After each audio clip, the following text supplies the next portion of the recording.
Ba-dum-bum-ba. Hello, everybody. Great to be learning with you on a Sunday. Let's light up the darkness. Gosh. I feel fine. It's just allergy season. I hope my voice is clear. Not only for this class today, but tonight, if you're in LA, special screening of Guns N' Moses at UCLA, James Bridges Theater at UCLA Film School, 7:30 p.m. Between now and then, sadly, Nina and I have to attend a funeral, and that's why we're having this class now at noon, special time right now, noon on Sunday. Tomorrow, Monday, no class. I'll be on the road. The movie screening in Aspen, special screening for the charitable organization Join Israel. And then, God willing, back to the normal schedule on Tuesday, 6 p.m. Pacific. Who's in the house? Yehud in South Carolina, Guy in Ohio, Shandora in the Bronx, Frank in San Pedro, Alan in New York City. And I'm sure there are some of our regulars who will catch it on the replay. Okay.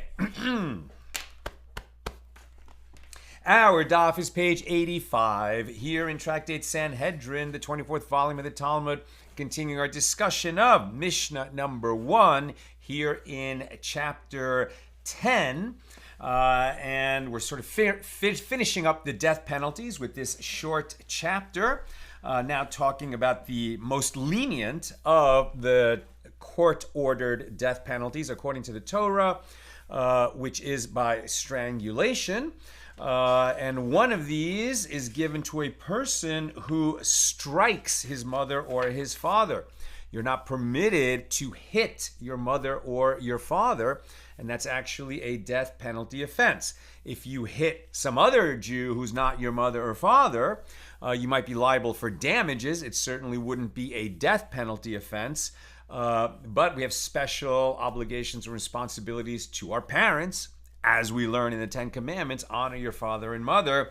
So if you strike your mother or father and wound them, that's a death penalty offense. Of course, if you have a reason to wound them, like a medical procedure, bloodletting in ancient times, or now other kinds of medical procedures where you might draw blood, there might be a concern that the son or daughter is not permitted to do that to their parent. But of course, if it's for their benefit, that is going to be permitted. Well, what if it's not for their benefit? Now we're going to learn about what if the mother or father transgressed a prohibition and was liable to be flogged by the court. I mean, in a sense, that benefits you in that it helps you atone for your transgressions. But can their child act as an agent of the court to be the one who administers the lashes to the parent? That's the question we'll now ask. Top of page 85a. The sages raised a dilemma before Rav Sheshis. What is the law with regard to whether a son may be designated an agent of the court in order to flog his father or to curse him if the court sentenced him to ostracism? Very interesting that it's considered cursing someone if someone has refused to follow the laws, the directives of the sages, and is going to be excommunicated or ostracized from the community. The one who communicates that ostracism as an agent of the court to that individual could be considered like one who curses him.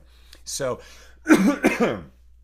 are we going to allow the child to possibly violate either the prohibition on striking one's parent or the prohibition on cursing one's parent, both of which are explicit prohibitions in the Torah? So Rav Sheshis said to them, and did the Torah render it permitted to flog or curse another person who is not your father?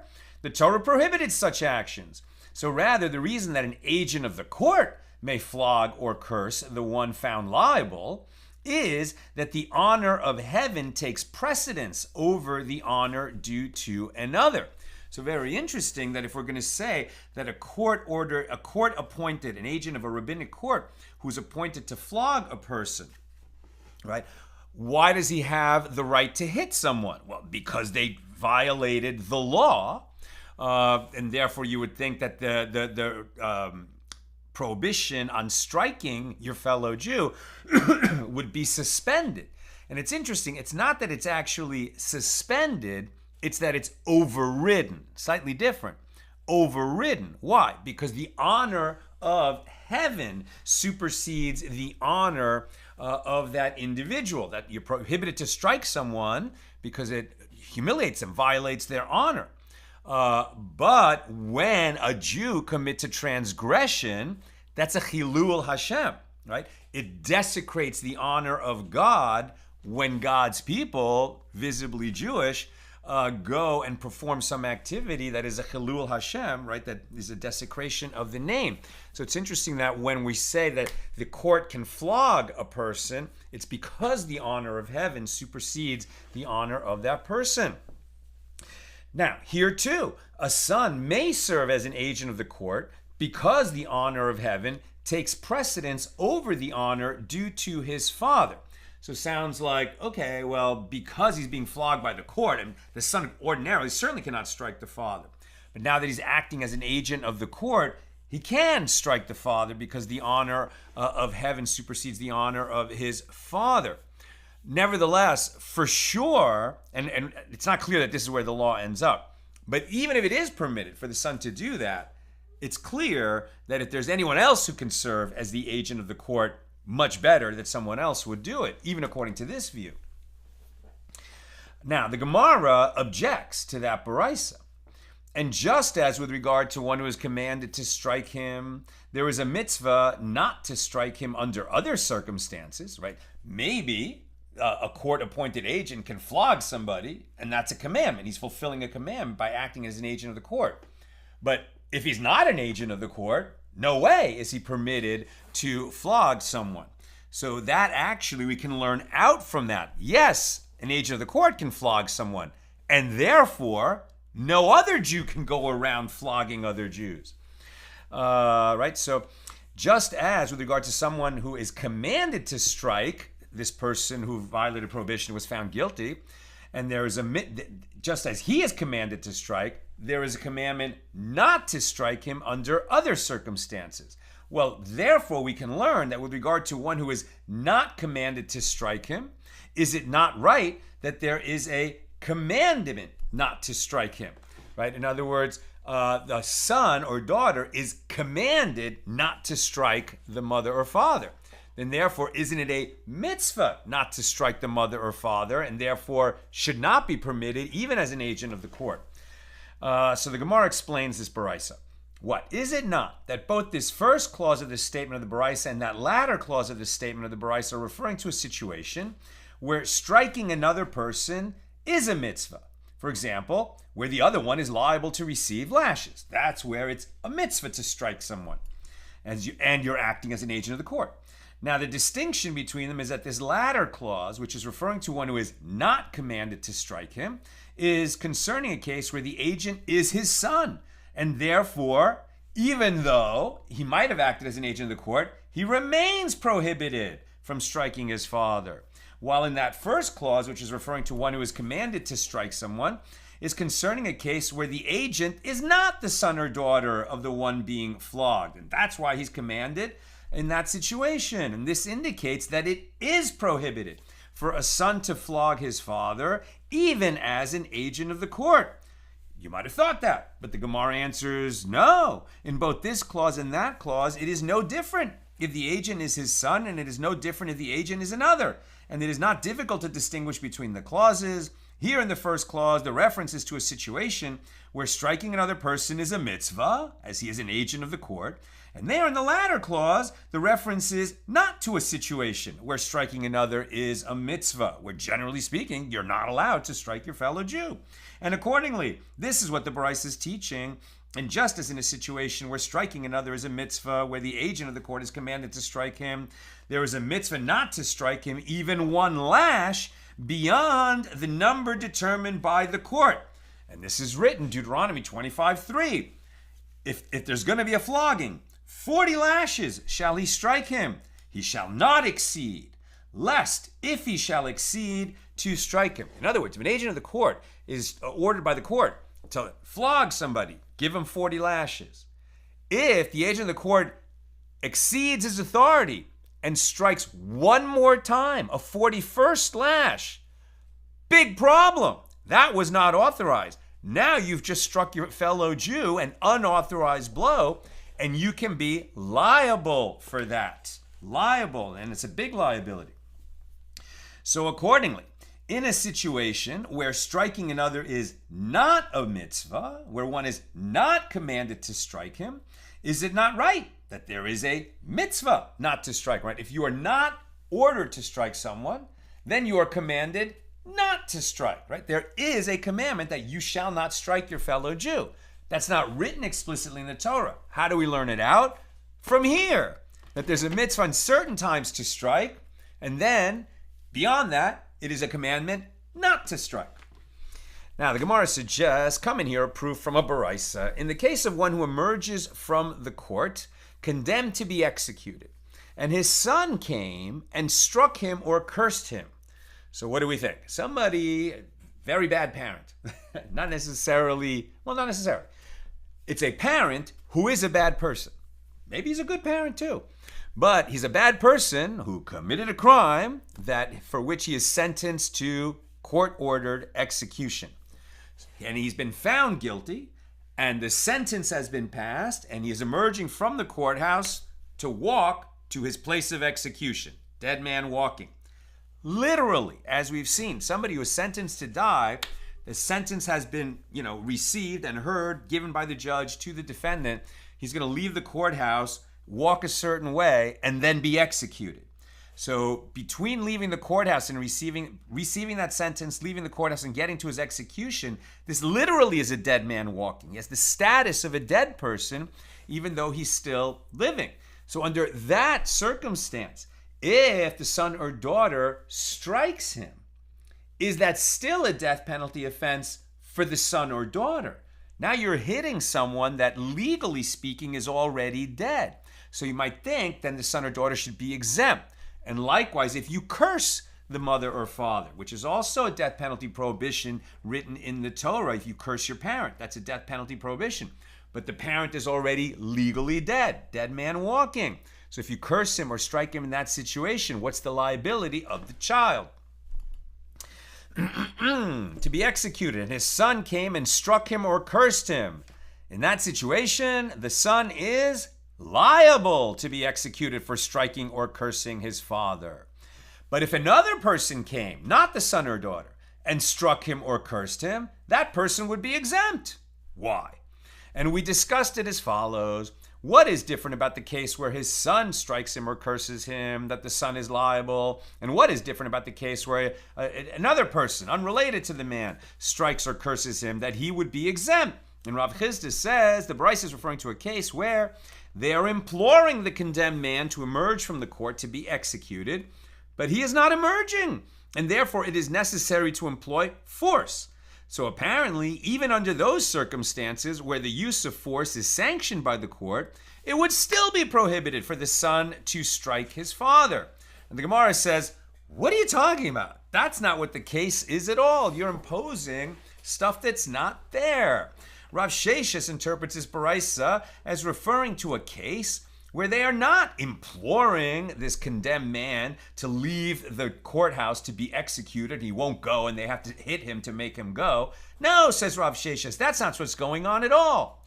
Rather, it is referring to a case where the condemned man is proceeding willingly, and it is not an agent of the court, but someone else who strikes and curses him at his own initiative. Like probably the way you were picturing it when I'm first describing this situation. He's on his way to be executed, and somebody walks up and hits him. Maybe saying, you're a bad person, maybe a relative of the victim, I don't know, right? And just comes up and hits him. So if it's not the son or daughter of the condemned, that person's going to be exempt, not going to be held liable for striking or cursing that man. But if it is the son or daughter who strikes or curses him, liable. And not just liable, liable to a death penalty offense. So why? Why is it going to be so different if it's the son or daughter versus the third party? The Gemara asks, but doesn't, that's what, so Rav Sheshes says, that's the situation, and he is liable. So now the Gemara challenges, well, if so, even another who strikes one who is condemned to death should be liable, as it is prohibited to strike or curse another. It's not a death penalty offense if it's another person who comes up and hits you, but if you're not a condemned to die person and I come up and hit you, then I'm going to be liable for the damage that I caused to you, whether that's humiliation, medical, loss of work, etc.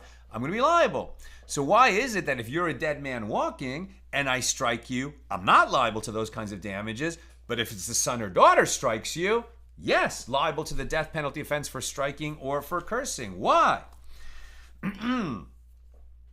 So if another does so, he is exempt, since the legal status of one condemned to death is that of a dead man. Therefore, one is not liable for striking or humiliating him. So the question is, well, then why is the son or daughter liable?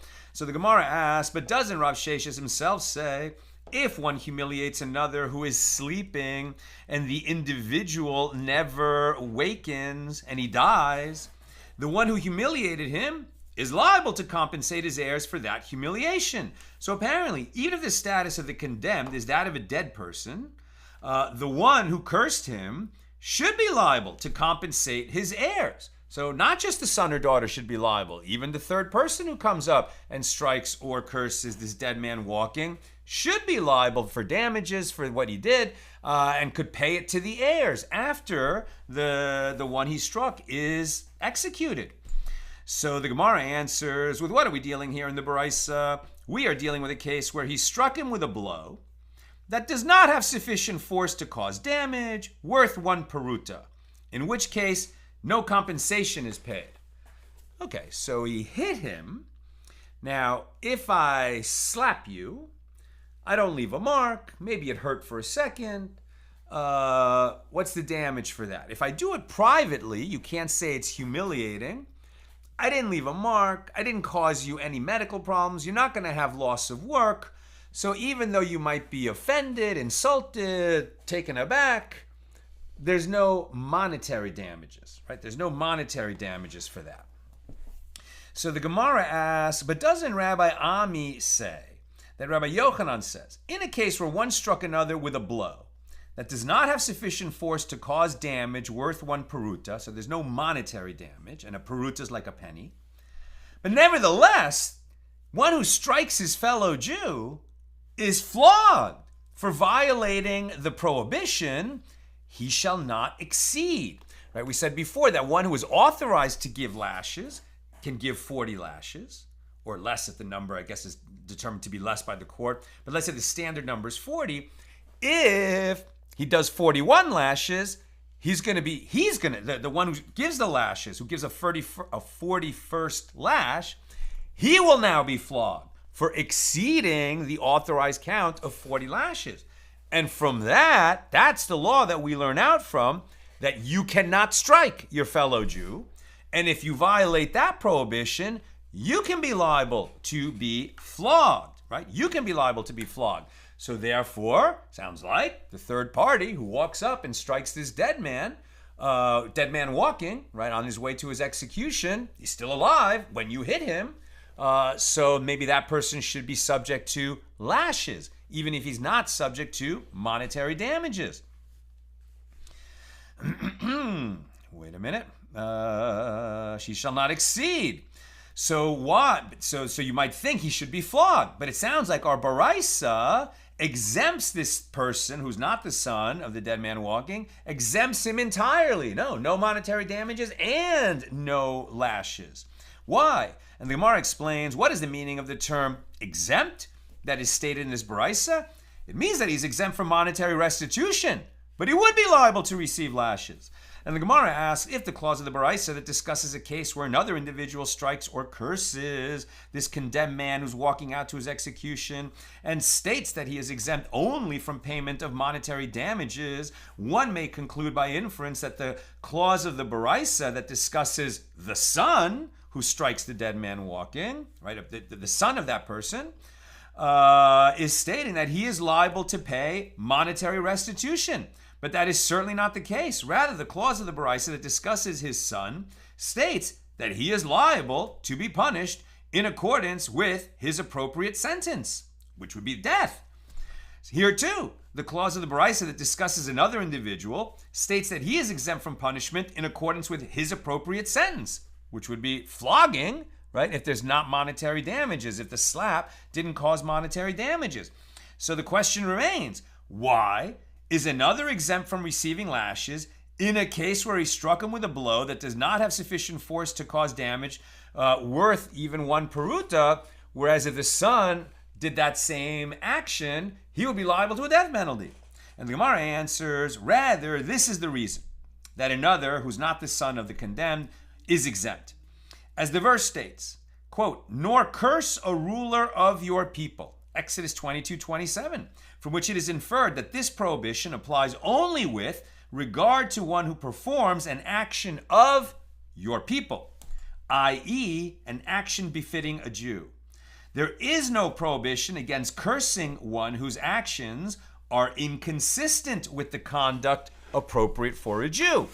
And one who has been found liable to death penalty has clearly not committed an action befitting of a Jew. So the Gemara asks, this explanation works out well with regard to cursing, as that is the prohibition mentioned in that verse. Okay, if somebody does not act like a Jew, he's subject to a death penalty offense, so now you're not going to be liable for cursing him the way you would be liable for cursing your fellow Jew. But what about striking? We weren't talking about cursing, we were talking about striking. Why is this person who's not the son exempt if he strikes the dead man walking out to his execution? And the Gemara answers, we derive that the law is the same for both, as we liken striking to cursing, based on the juxtaposition between the verses that address the cases of one who strikes his father, Exodus 21:15, and one who curses his father, Exodus 21:17.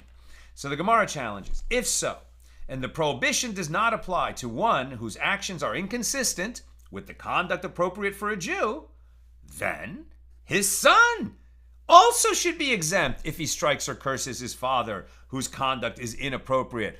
That's the whole point here. Okay, we understand that a person who's not his son, exempt. Why? Because whether he strikes or curses, this is a guy who's walking out to be executed. He has lost the privilege of being called a Jew because he's on his way to be executed. Okay, but why his son? Why do we also say that his son would be liable for striking or cursing his father in that situation?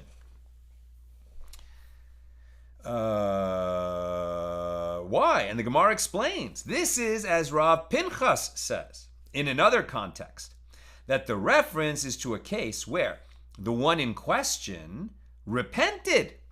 So too, the Baraisa is referring to a case where the condemned man repented. Although he's being taken to his execution, because he repented, he is considered as one who performs actions of your people, and his son is liable for striking or cursing him. But what's the next question got to be? Now you've changed the given, right? You've changed the conditions of the situation that we're analyzing. You said, okay, well, if he lost the right to be called one of our people because he committed a terrible crime, he's going out to be executed, and that's why a third party can strike him or curse him and be found exempt, but a son can't. And now you say, well, no, he repented. And that's the reason that the son is going to be found liable if he strikes or curses him. So, okay, well, if he repented, what about the third party who's not the son? If he strikes or curses him, now he is liable because the condemned man repented? The Gemara challenges, if so, and the Baraisa is referring to one who repented, then this other one should be rendered liable as well. Rav Mari says, one derives from the expression of your people, that the prohibition applies only to one enduring among your people, not to one whose execution is imminent. Okay. If so, his son should be exempt as well, since his father's execution is imminent. And the Gemara answers, the law here is just as it is after the death of his father. And the son is liable for cursing his father even after his death. Therefore, he is also liable when his father's death is imminent. And that is as opposed to a third party. If you curse another Jew after he's died, tacky, bad thing to do, but you're not liable for damages to him if he's already dead. Whereas the prohibition of a son or daughter cursing a parent remains in place even after the parent has left this world. Now we're in 85b.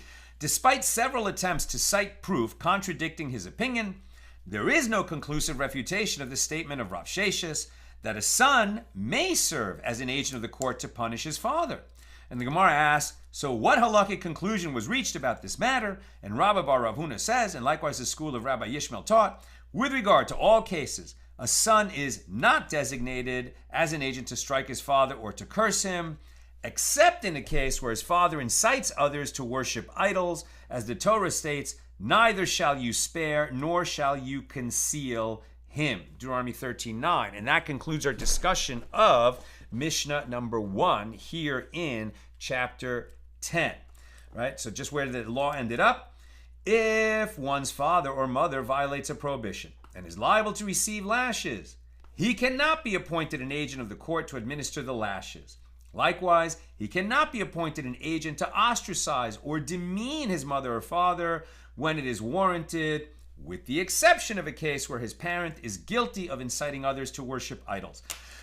As in that case, the Torah renders it prohibited to have compassion for that individual. One who incites others to idolatry is the lowest of the low under Torah law. And that concludes our discussion of Mishnah number 1. Now, Mishnah number 2 here in chapter 10. One who strikes his father or his mother is not liable to be executed with a court-ordered death penalty unless he wounds one of them. This is a stringency with regard to one who curses his father that is more severe than the law with regard to one who strikes his father. As one who curses his father or his mother after his or her death remains liable, but one who is liable, but one who strikes one of them after his or her death is exempt, as he did not cause a wound. Right? So ugly situation. Somebody's so angry with a parent that while the parent is, dead, he comes along and strikes the parent. No liability for that. But after the parent has died, if the son or daughter curses the parent, liability for that. That's the Mishnah. Now the Gemara. The sages taught in a Baraisa that it is written, for any man who curses his father and his mother shall be put to death. He has cursed his father and his mother. His blood shall be upon him who curses his mother and his father. His blood shall be upon him who curses his father and his mother. Wait a minute. There's some words like, his blood shall be upon him who curses his mother. His blood shall be upon him who curses his father, and his mother shall die. He has cursed his father and his mother. His blood shall be upon him. Leviticus 20, verse 9. I think there's a misprint here. Let's open this up. Leviticus 20, verse 9. Now, what our ears, our Talmudic ears, should be perking up to right away is how much repetition there was in that verse, right? Unnecessary repetition. When you have that much unnecessary repetition, we're going to obviously be learning out some matters from it. Leviticus 20, verse 9. So let's head over to Vayikra, known in English as Leviticus. Chapter 20, verse 9. Okay. So this goes like this. One who curses his father or mother shall be put to death. Okay? That's really clear. If he curses his mother or father, he shall be put to death. But the verse continues. Since he has cursed his father or mother, his blood guilt is upon him. Okay, and that's it. It doesn't repeat it another 2 times. That's why I wanted to read it here. Okay, but still, the second line, what are we doing? Are we saying that the one is the prohibition and one is the punishment? Or is it saying more than that, right? So again, one who curses his mother or father shall be put to death. Since he has cursed his father or mother, his blood guilt is upon him. Okay? The second sentence doesn't seem necessary, since we already knew that one who curses his mother or father, right? One who curses his mother or father is subject to the death penalty. So what is the extra line teaching us? This is referring to one who curses his parents even after his death, right? The extra line is teaching us that that one who curses his parents is liable even if he cursed them after they died. As one might have thought, since one is liable for striking and one is liable for cursing, just as one who strikes is liable only when his father or mother are alive, so too one who curses is liable only when they are alive. Furthermore, one may draw a kal v'chomer inference if, with regard to one who strikes another, where the Torah deemed the status of striking one who performs actions not of your people, i.e. a sinner, like that of striking one who performs actions that are of your people, and yet the Torah did not deem him liable for striking another after death, then, with regard to one who curses, where the Torah deemed the status of cursing one who performs actions not of your people, like that of cursing one who performs actions that are of your people, is it not right that the Torah did not deem him liable for cursing another after their death? Therefore, the verse adds the extraneous phrase, he has cursed his father and his mother, right? His blood guilt shall be upon him, to include even one who curses his father or mother after the parent's death. And the Gemara asks, this works out well according to the opinion of Rabbi Yonasan, for whom the phrase his father and his mother is extraneous. But according to the opinion of Rabbi Yoshia, who disagrees with him, what is there to say? Right, Rabbi Yoshia is going to learn something different from that second sentence. And this is as it is taught in a Baraisa, that it is written, for any man, right? Ish. That the way we're translating, it says, if it had said, if for a man who curses his father or his mother, he shall be put to death. But it says for any man. That's how we're reading it in English. In Hebrew, how do we get to any man? By repeating man. Ish, right? So often in the Torah repeats a word for emphasis in Hebrew. We don't really have an equivalent meaning in English, right? If we just said for a man who curses his father or mother, he shall be put to death, we would be like, why did you repeat it? But in Hebrew, that repetition adds another layer of meaning, which we're translating to English as for any man. But still, what do we learn out from any man that's different from a man? This is as it is taught in Baraisa, that it is written, for any man, ish, who curses his father and his mother, shall be put to death. He has cursed his father and his mother, his blood guilt shall be upon him.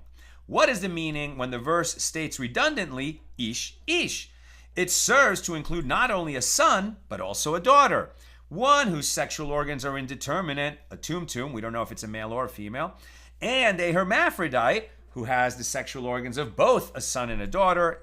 Any of these, if they curse their parent, would be included, right? Not just a male by saying man, but a male, a female, or indeterminate gender.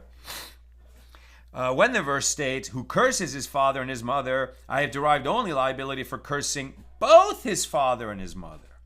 From where is liability derived? Like you would say he would only be condemned to die if he cursed both parents together. But if he only cursed one of them, would this prohibition and penalty apply? Yes. How do we know that? This is what Rabbi Yoshia is going with for the repetition. When the verse states, who curses his father and his mother, I've derived only liability to cursing both his father and his mother. From where is liability derived for one who cursed his father, but who did not curse his mother? Or one who cursed his mother, but who did not curse his father? So the verse states, he has cursed his father and his mother the second time, from which it is derived that the law is as if the verse states, he cursed his father or he cursed his mother. That's what Rabbi Yoshia said. So Rabbi Yoshia is telling us that second seeming repetition, seeming redundancy, came to teach us that's how we know that the liability applies even if he cursed only one of his parents. And if that's what we're learning out from that second phrase, then it is not free to teach us that the liability applies even if this person cursed his parent after the parent died. Rabbi Yonasan says, in verses of this kind, when two subjects are joined with a prefix of the letter vav, which is how we say and in Hebrew, just add a prefix to the next letter, to the next word, start it with a vav, and we know it's that this is going to be linked with an and to the word that came before it. So that prefix indicates the conjunction and, meaning both subjects together, but that prefix vav also indicates the conjunction or, meaning each one by itself, unless the verse specifies with the word together, in which case the meaning is both together and not or. Right? If it adds together, right? If it adds together, if it adds the word together, then we know it means and, only and. But without the word together afterward, it means and or. The vav means and or. Therefore, the phrase, he has cursed his mother and father, remains extraneous and available to teach us that one who curses after the parent has died incurs liability for this prohibition. Now, since according to the opinion of Rabbi Yoshia, the phrase is not redundant, from where does he derive that one is liable for cursing his mother, for cursing his father after death? It's not that Rabbi Yoshia disagrees, it's that he has to derive that from somewhere else. So the Gemara answers, he derives it from that which is written, and one who curses his father or his mother shall be put to death, not in Leviticus, but in Exodus 21:17. So, of course, the Gemara asks, okay, well then the other Tana, Rabbi Yonasan, what does he derive from that verse? And the Gemara answers, he requires the other verse to include these other people who are not a man, the daughter or a tumtum or a hermaphrodite, in the prohibition against cursing a parent. So the Gemara challenges this, but let him derive that law from the redundant use of ish, as Rabbi Yoshia does. And the Gemara responds, Rabbi Yonasan holds that the Torah spoke in the language of people. The repetition of the term ish is merely a rhetorical flourish commonly employed in speech, and no additional laws can be derived from it. And so there we've come to the end of how they arrive at the same laws through different means, because he doesn't derive anything from ish, and so there's no further. So if he derives it from somewhere else, then what's he going to do? Now we're done. The Gemara asks with regard to the Mishnah, and let the Tana, now back to Mishnah number 2 here in chapter 10, and let the Tana of our Mishnah teach a second stringency in the Mishnah. And this is a stringency with regard to one who strikes his father that is more severe than the law with regard to one who curses his father. Right? One who curses, that's more severe than striking because the prohibition on cursing remains in place even after the parent dies. That's why cursing is more stringent than striking. The law against cursing is more stringent than the law against striking. Now we're going to learn a way in which the law against striking is more stringent than the law against cursing. So this is a stringency with regard to one who strikes his father that is more severe than the law with regard to one who curses his father. That, with regard to one who strikes a parent, the Torah deemed the status of striking one who performs actions not of your people to be like that of striking one who performs actions of your people.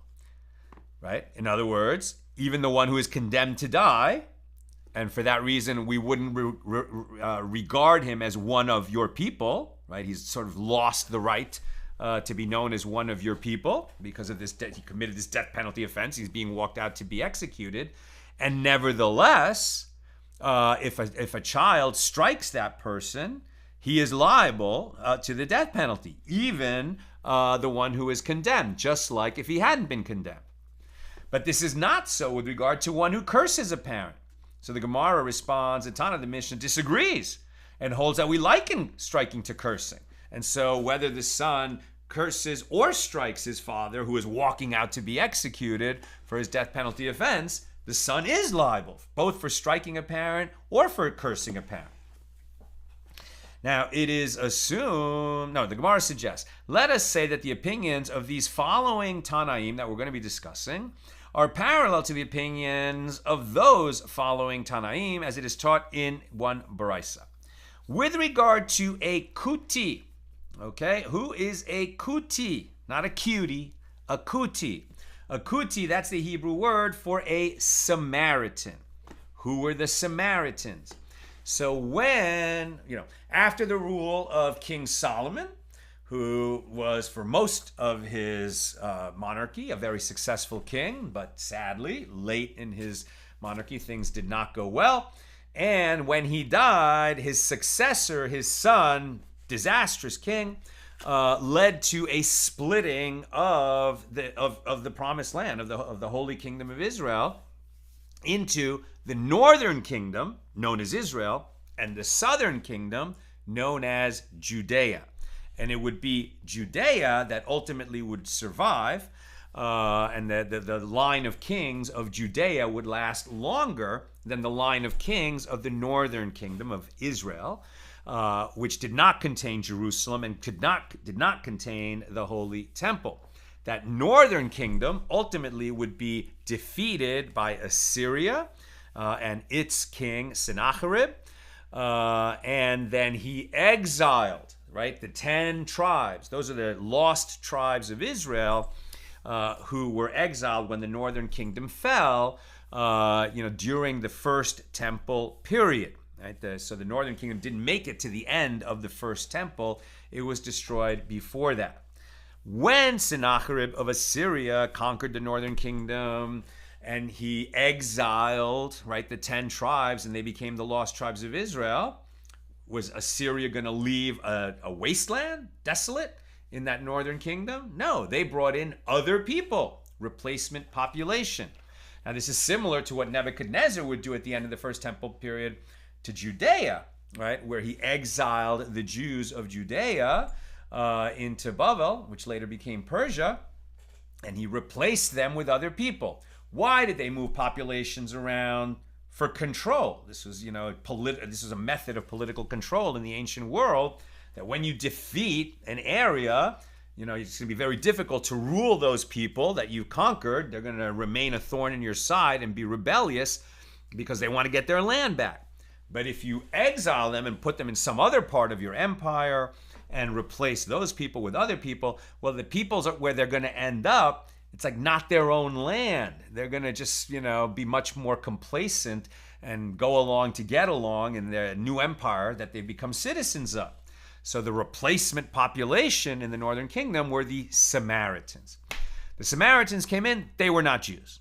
Right? Now they're living in the Jewish Holy Land, in the northern kingdom area, and it didn't go well for them. It didn't go well for the Samaritans. And they came to think that, this is the land of the Jews, and if we're not Jews and we're living here, it's like we're cursed. We keep getting attacked by lions. Right? They keep getting attacked by lions.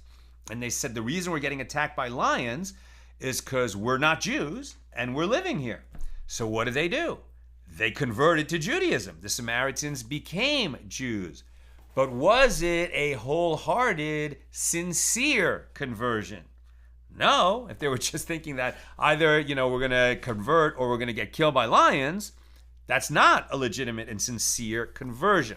And so the Samaritans in ancient Israel would have this ambiguous status where they took on a lot of laws and were living by the Torah and considered themselves Jewish, but since it wasn't a wholehearted conversion, and in fact they didn't live by all the laws of the Torah, nor accept in every way the authority of the sages to tell them what Jewish law held, they became a problematic people, right? Are they Jews or are they not? Because in some ways they were Jews and in some ways they weren't. It was problematic for other Jews, halakhic Jews, Jews living under Torah law, to know whether they were interacting with their fellow Jews or not, since we have different responsibilities to our fellow Jews than to non-Jews. So that's why, legally speaking, they present an interesting issue that often comes up in the Talmud. So, what's going on here? With regard to a Samaritan, you are commanded to refrain from striking him, but you are not commanded to refrain from cursing him like you would be under Torah law with your fellow Jew. Doesn't mean that it's encouraged or even permitted to curse non-Jews. Doesn't mean it's like a good thing. It's just that it's not covered by the Torah prohibition on cursing your fellow Jew. So what's here? With regard to a Samaritan, you are commanded to refrain from striking him, but you are not commanded to refrain from cursing him. And it is taught in another baraisa, you are commanded neither to refrain from cursing him, nor to refrain from striking him. Meaning, again, not a good thing. It's not like we should go around striking or cursing non-Jews. But the question is, what is the status of these Samaritans? Do we have obligations toward them as if they are fellow Jews or not? It is assumed that everyone, i.e. the Tana of each baraisa, agrees that Samaritans are true converts. Since their conversion was sincere, their status is that of a Jew who sinned when they stopped following the Jews, following the laws of Torah. When they said, yeah, we don't accept the authority of the sages. We're not going to follow all the laws of the Torah. So what they're saying here is, well, when they converted, it was a real conversion. And then the fact that they don't follow all the laws just makes them sinners, but they are Jewish sinners. Or are we going to say, no, their conversion wasn't sincere, right? Those are the two views. So one idea of the difference in outcome of, you can strike them but not curse them, or you can strike and curse them as far as Torah law is concerned. What is the difference between those two views? So one understanding of the difference between those two views is that everyone agrees that they are true converts, and since their conversion was sincere, their status is that of a Jew who sinned. Based on that assumption, the Gemara suggests, and what is it not, that these two views disagree about this? That one sage, the Tana of the second baraisa, holds that we liken striking to cursing, and the law is the same with regard to both. And therefore, if it's permitted to curse a Samaritan, it is also permitted to strike a Samaritan. And the other sage, the Tana of the first baraisa, holds that we do not liken striking to cursing. And that's why you could have a different outcome of the law for striking versus cursing.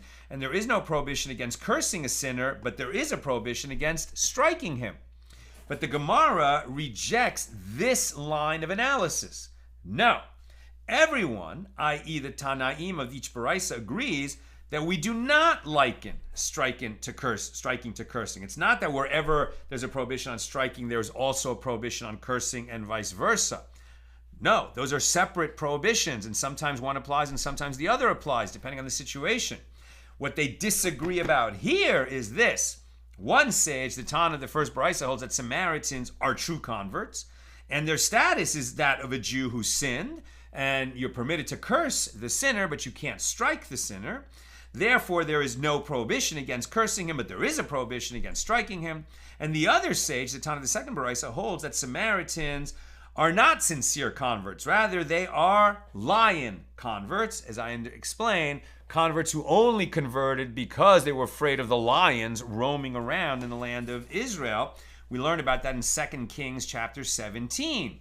Therefore, their conversion was never valid. Therefore, their legal status is that of a Gentile, and it is neither prohibited to strike a Samaritan nor to curse him under Torah law. There's other reasons, explicit prohibitions. There's other reasons we don't do that, but it's not this provision.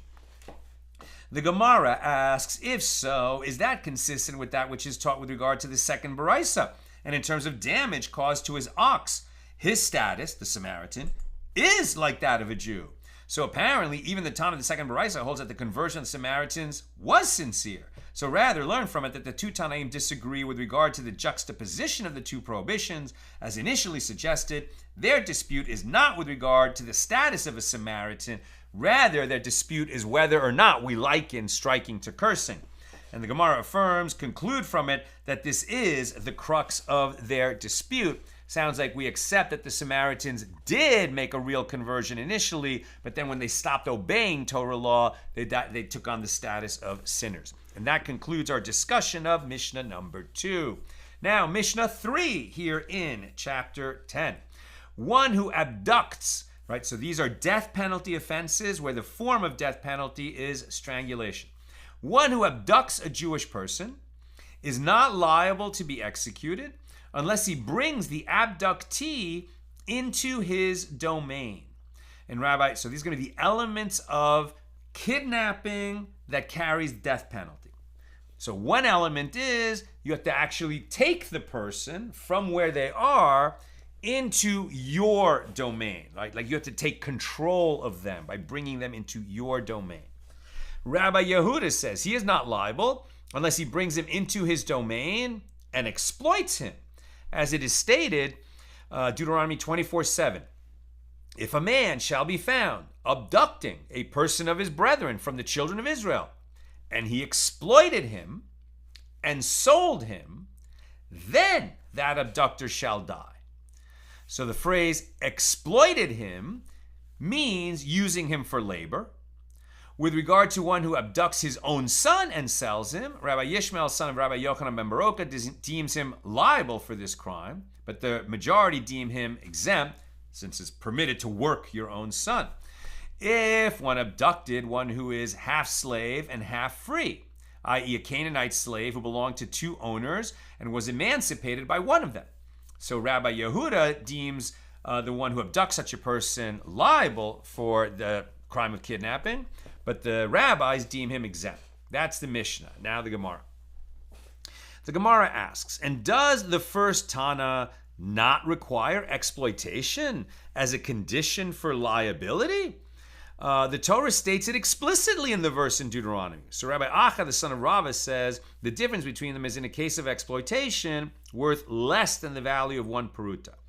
The first Tana holds that one is liable for any exploitation, and there is no minimum value in order to establish liability. If you take this person into your domain and you say, light my cigarette, like that amount of labor, what to put a monetary value of light my cigarette, it's less than a penny, I would think.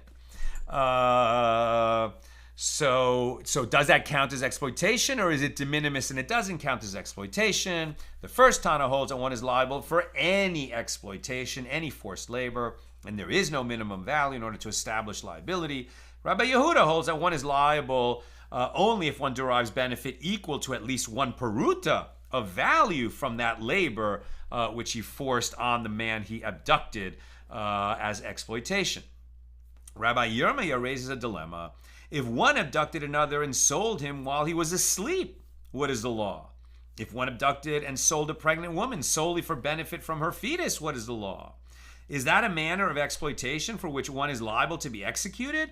Or is that not a manner of exploitation for which one is liable to be executed? Right? If you need this element that you not just took the person, from where they were and into your domain, but then you forced labor on them, well, what if they were asleep the whole time?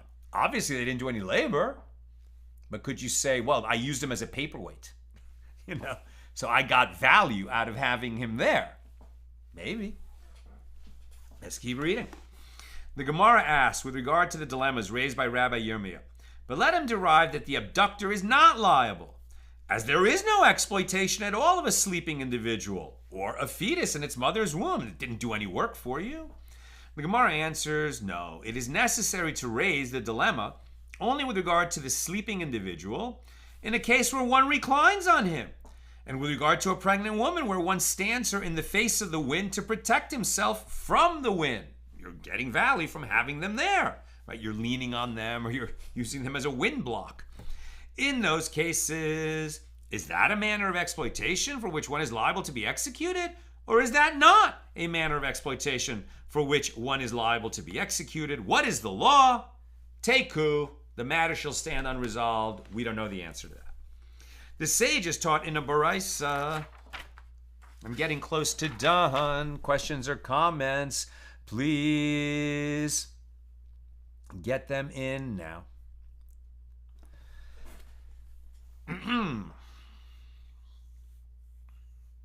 The sages taught in a Baraisa that it is written, if a man shall be found abducting a person of his brethren from the children of Israel, and he exploited him and sold him, then the abductor shall die. Sounds like you have to abduct him, take him from his domain or from somewhere, wherever he is, into your domain, even from the public, into your domain, and exploit him, use him for some kind of labor, and then sell him, right? Like you kidnapped somebody and sold him into slavery. Okay, that does sound like a really bad crime. Should be a death penalty offense. But what about that third element? Sold him into slavery. Or what if you abducted him and used him for forced labor, but you didn't sell him to someone else? Have you committed an offense for which you are liable to the death penalty?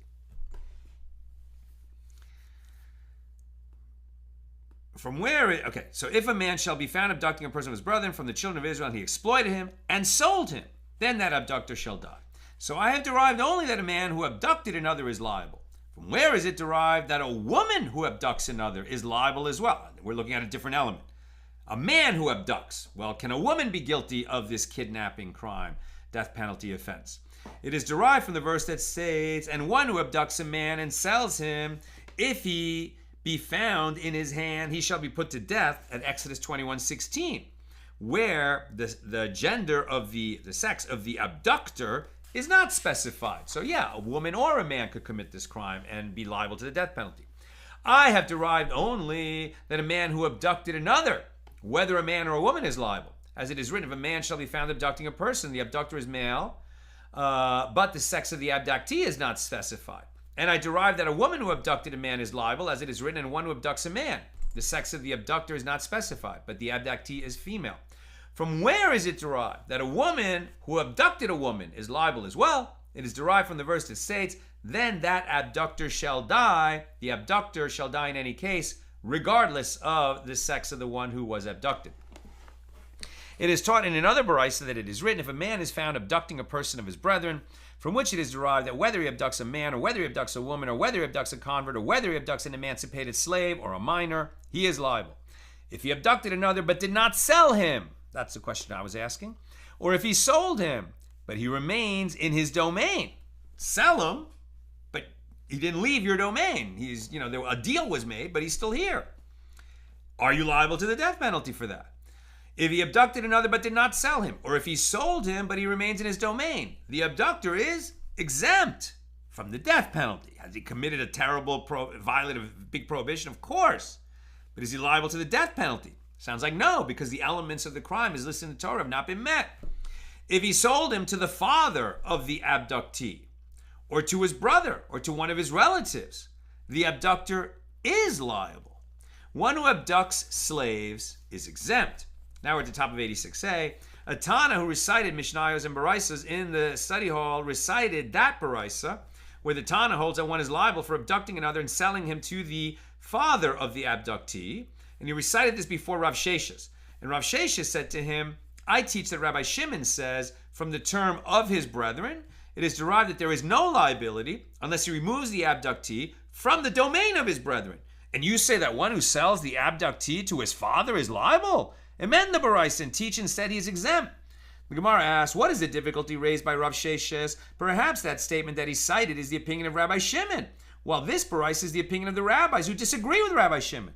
And the Gemara responds, that should not enter your mind, as the unattributed Baraisa that was cited is a passage from the halachic midrash on the books of Numbers and Deuteronomy, which is known as Sifrei. And Rabbi Yochanan says an unattributed Mishnah is in accordance with the opinion of Rabbi Meir. An unattributed Baraisa in the Tosefta is in accordance with the opinion of Rabbi Nehemiah. An unattributed Baraisa in the Sifra, in the halachic midrash in the book on Leviticus, is in accordance with the opinion of Rabbi Yehuda.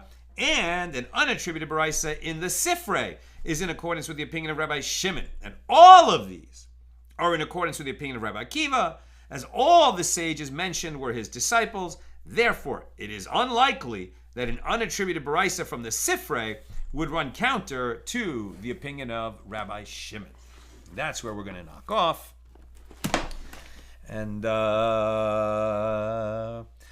no comments or questions. Just Randy saying shalom from Florida. I had an injury this week. Mr. Barak, please, for Rachel Leah Bat Menucha. Please, God, send a refuah shlema, a complete and speedy recovery of body, soul, and mind to Rachel Leah Bas Menucha. And we all say Amen. Reminder, no class tonight, because we just had our class now at noon, special time. No class tomorrow, Monday, because I'm going to be at Aspen screening for the movie. And we'll go back to our normal schedule on Tuesday at 6 p.m. Pacific. Have a good night.